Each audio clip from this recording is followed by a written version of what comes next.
Sega is teasing big things for Sonic the Hedgehog, but is there really a reason to be excited over this? Rumors are starting to circulate that Microsoft will launch the Xbox Series X at $400 now, but I don't think this is going to happen, and the source of the rumor is, well, questionable to say the least. And finally, did Nintendo accidentally leak a release date for a Nintendo Switch game, and it's coming out this week?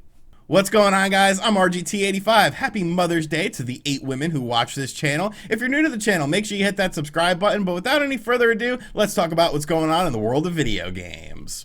So Sega and Sonic the Hedgehog obviously aren't in the prominent spot that they were in the early 90s. Everyone was talking about Sonic the Hedgehog. He had 2 cartoons. Everyone loves the classic Sonic the Hedgehog games. Sega was on top of the world, but as time has went on, the Sonic series has gotten, well, it kind of reminds me of that ex-girlfriend that you had that was really hot, but maybe she got strung out on drugs. She calls you and says, hey, I've cleaned up. And then a week later, she's back to doing drugs again, because Sega always says Sonic the Hedgehog is coming back. Sonic the Hedgehog fans should be excited. And then, well, there's always some sort of disappointment, like Sonic Boom or Sonic Forces, which I didn't necessarily hate, but most Sonic fans were not huge fans of Sonic Forces. But now it looks like we have the reason to be excited about Sonic the Hedgehog again, because Sega says so. In a recent interview with Sega Chief Brand Officer Ivo Goreskovic, I think I'm saying that right, it obviously sounds like a supervillain name, so that's pretty cool. He basically said the following about what to expect for Sonic the Hedgehog's anniversary. Yes, we have some exciting news that we can't wait to share, but you'll have to stay tuned for details. Now, Sonic the Hedgehog will be hitting his 30th anniversary in 2021, which means one thing. I'm getting old because I still remember when Sonic the Hedgehog came out, but obviously there is going to be a celebration of some sort. Mario is, of course, celebrating his 35th anniversary this year, and there's also supposed to be a lot of bells and whistles for that with the Nintendo Switch, with re-releases and HD versions of classic 3D Mario games, so a lot of people are excited for that, and maybe Sega is trying to ride some of that sort of nostalgia that's happening with those games with Sonic the Hedgehog. In the final words of the interview, he said, "Stay tuned, our friends, Sonic's just getting started."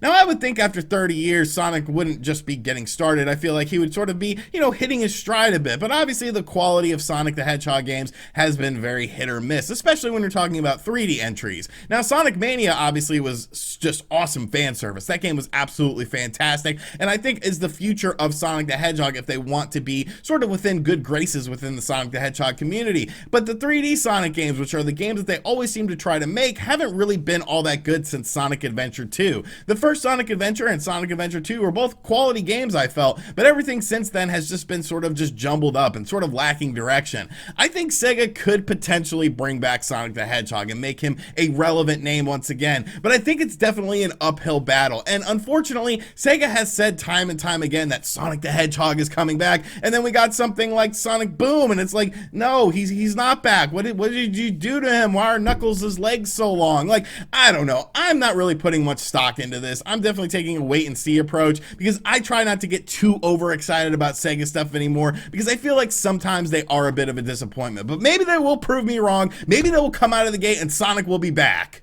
Next up, when it comes to the next generation of consoles, we know a lot more about the Xbox Series X than we do the PlayStation 5. We have seen the system, we've seen the controller, we've gotten all the tech specs from it, and now we've even seen games running on it. Well, kind of. We use the term gameplay very loosely. Obviously, Microsoft's presentation sort of lacked a little bit of something called actual gameplay, but there was some gameplay sprinkled in there, and I thought it was a decent presentation overall. But when it comes to both of these systems, there is definitely one thing that we know nothing about, and that is the price point of the system. Now, the general consensus is that these systems are going to be $500 a piece because of, well, just look what's inside of them. There's a lot of technology going on within these systems, and if you try to make a PC of a similar build, it's going to cost you a pretty penny. So many are expecting this system to be a $500 system at the very least when it comes to both the Xbox Series X and the PlayStation 5. But there's one individual who is now saying no, that everyone is wrong and that the Xbox Series X is going to be a $400 system, and that is video game analyst Michael Pachter. I sometimes question how people become a video game analyst. Is there like a course that you take in college to get that degree to where you can call yourself a video game analyst? Like, what sort of stuff has to happen for you to become a video game analyst? Can I start calling myself that? I wouldn't, because I'm not a video game analyst, but Mr. Pachter for some reason has become a figurehead for video game analysts, and Mr. Pachter said about the Xbox Series X the following. Microsoft's being pretty smart about waiting Sony out here. From what I've seen, Sony's going to have to charge $500 for their PlayStation 5, and Microsoft has a big balance sheet. If they want to cut the price by $100, just price below and subsidize the first 10 million, they will. So I think they're waiting to have Sony blink first, and that they'll reveal the price and the launch date. It's going to be holiday, so very likely sometime in November, very likely $400, and fans are going to get a lot for their $400. So essentially, Pachter is saying that Microsoft is willing to take a loss on the Xbox Series X and undercut the PlayStation 5, which is supposedly going to be a $500 system, by offering the Xbox Series X at $400 to pretty much be petty and stick it to Sony and try to get ahead in the console wars. And I just don't see that happening. When you look at things like raw specs when it comes to the teraflops of both systems, if there's one system that could potentially be $400, I think it would be the PlayStation 5. But of course, we talked a couple weeks ago about how the components to make the PlayStation 5 are causing the price to be more towards $500. So that's pretty much why everyone's on the general consensus that both of these systems are going to launch at $500, and that the games are going to be what sells these systems because they're going to be the same price. Nobody has said that the Xbox Series X is going to be a cheaper to produce system, so I don't really foresee Microsoft willing to take a loss of that stature. Plus, when you look at how Microsoft has done things before, it kind of doesn't make sense. If that was the case, what would the point of the Xbox Lockhart be? Of course, the Xbox Lockhart is supposedly the all-digital Xbox Series X system that's going to be a cheaper price point system. Why would Microsoft even need to do something like that if this system was going to be $400, which of course is what the PlayStation 4 and the Xbox One ended up settling on when it comes to price point? Of course, when the Xbox One first came out, it was $500, but that was because of the Kinect. Why would the Xbox Lockhart even exist if this was going to be a $400 system? Look at the Xbox One X. That launched at what? $500. And there was a lot of people that were surprised that they launched it at $500, but Microsoft had to do that because of the technology in the system with over 6 teraflops. Now you're doubling that, and all of a sudden you're going to sell this system for less than what you launched the Xbox One X at? That really doesn't make much sense to me.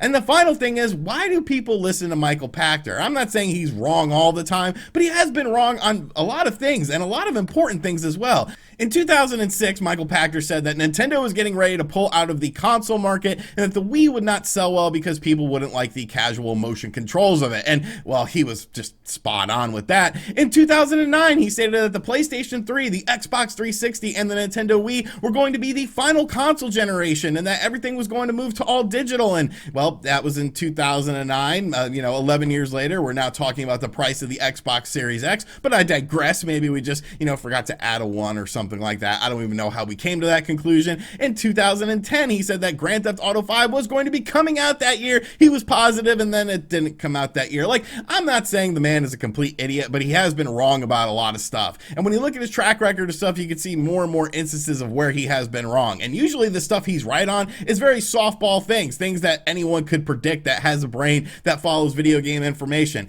Do I think the Xbox Series X is going to launch at $400? No. Could Microsoft launch the system at $400?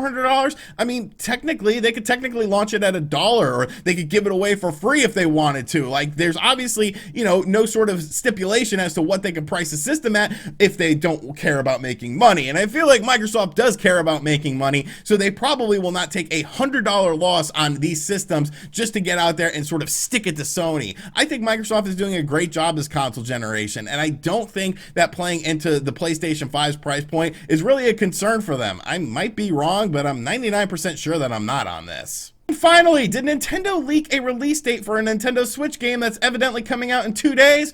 Well, if they did, I really sort of question the quality of this game. Now, the game in question is The Elder Scrolls Blades. Now, this originally released on mobile devices and is now coming to the Nintendo Switch. It was supposed to release in 2019. It was then indefinitely delayed because Bethesda is Bethesda, and obviously they're kind of in a weird position right now. But now it looks like this game might be coming out soon, as in 2 days, depending on when you're watching this video, with the date in question of May 12th. Now, in the latest Nintendo download press release that was emailed out to people, Nintendo of America said in this press release that The Elder Scrolls Blades was going to be launching on May 12th, 2020 for the Nintendo Switch. Nintendo of UK's website then actually updated the release date of the game to May 12th, 2020, and then changed it back to a to-be-announced release date. Now, I think this game could potentially come out this week, but if this game does come out this week, that really makes me question the quality of it, because when was the last time you saw anything on The Elder Scrolls Blades? Blades. Now, like I said, yes, this is a mobile game. This game has already released on mobile devices, but did you know that Bright Memory, one of the more interesting looking games for the Xbox Series X, is actually available on mobile as well? Because I didn't know that, and I ended up downloading it last night for 99 cents on the Spawncast.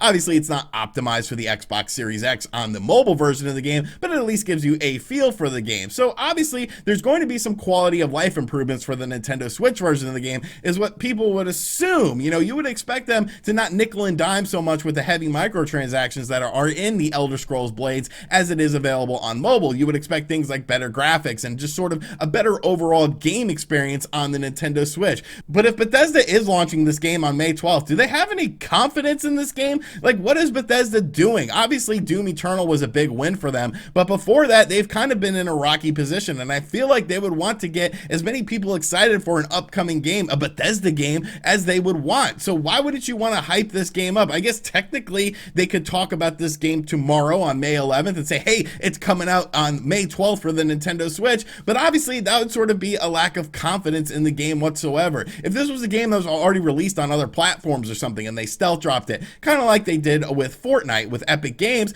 I can understand that. You sort of know what you're getting into with that game. But with this is obviously a new experience for console gamers. This is the first time that Elder Scrolls Blades will be available on a console. So you're going with no hype, no hoopla, no fanfare or anything like that. It remains to be seen if this game will be coming out on May 12th. But considering that it was in an official Nintendo of America press release and then it was followed up by Nintendo of UK's website before coming down, I definitely think where there's smoke, there's fire with this situation. So maybe we'll see the Elder Scrolls Blades on May 12th. And if we do, I just have no faith in the quality of that game whatsoever. Alright, so that is going to do it for today's video. I hope you guys enjoyed it. Be sure to let me know your thoughts on all these topics in the comments section down below. Is Sonic the Hedgehog going to come back? Is the Series X going to be $400? Spoilers, it's probably not. And finally, is Elder Scrolls Blades coming out on May 12th? And are you even interested in it? I probably will check it out just out of morbid curiosity. I do love Skyrim on the Switch. Skyrim's a fun game in general, but I definitely have some questions about the quality of this game. And as always, thank you for checking out this video. If you're new to the channel, make sure you subscribe and turn on notifications. We hit 295,000 subscribers, so huge thank you to you guys for supporting the channel. When we get to 300,000, we're doing a giveaway, so be on the lookout for that. And as always, I'll catch you guys on the next video. Later.